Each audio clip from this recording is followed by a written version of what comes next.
আল্লাহ কি বলেছেন দেখুন, যে ওয়াইলুল লিকুল্লি হুমাযাতিল লুমাযা, মানুষ সামনে পিছনে একজন আরেকজনের কি করতে থাকে, দোষ বলতে থাকে।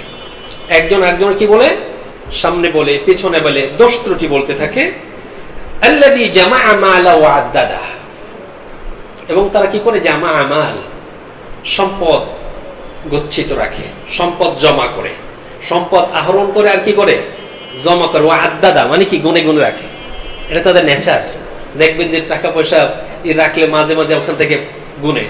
আবার দেখবেন মহিলাদের অলংকার তারা এমনি বিনা প্রয়োজনে পরবে না, তারপর ওইটা খুললে আবার কি দেখে। এগুলো হলো মানুষের নেচার।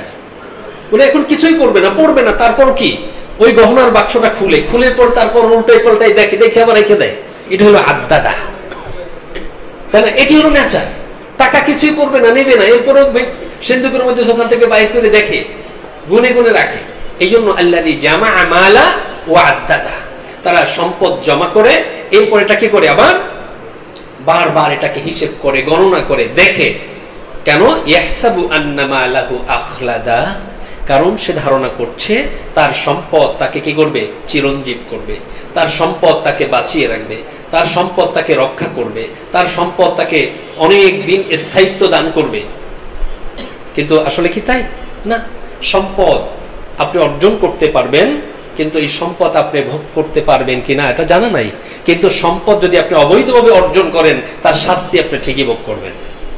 কারণ মানুষ কতটুকু ভোগ করতে পারে, মনে রাখবেন, আপনার জন্য আল্লাহ যতটুকু রিজিক রেখেছেন আপনি ততটুকুই ভোগ করবেন।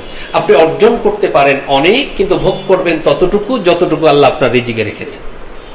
আপনার ফ্রিজ ভরা কি আছে, মাছ আছে, ফ্রিজ ভরা গোস্ত আছে, রান্না করছেন, ডাক্তার বলছে আপনি এক পিস খান, এক পিসের বেশি খেতে পারবেন না।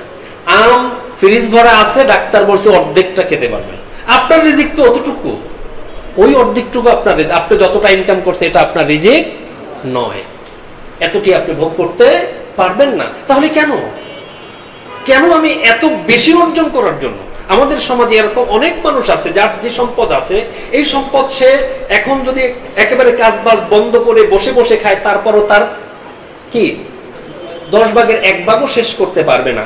তারপরও সে অন্যায় ভাবে টাকা ইনকাম বন্ধ করে নাই, তারপরও সে চাঁদাবাজি বন্ধ করে নাই, তারপরও অন্য সম্পদ অন্যায় ভাবে গ্রহণ করা বন্ধ করে নাই, তারপরও সে সুদি কারবার বন্ধ করে নাই, তারপরও সে ঘুষ খাওয়া বন্ধ করে নাই। অথচ সে জানে নিজেও যে এটা তো সে খেতে পারবে না।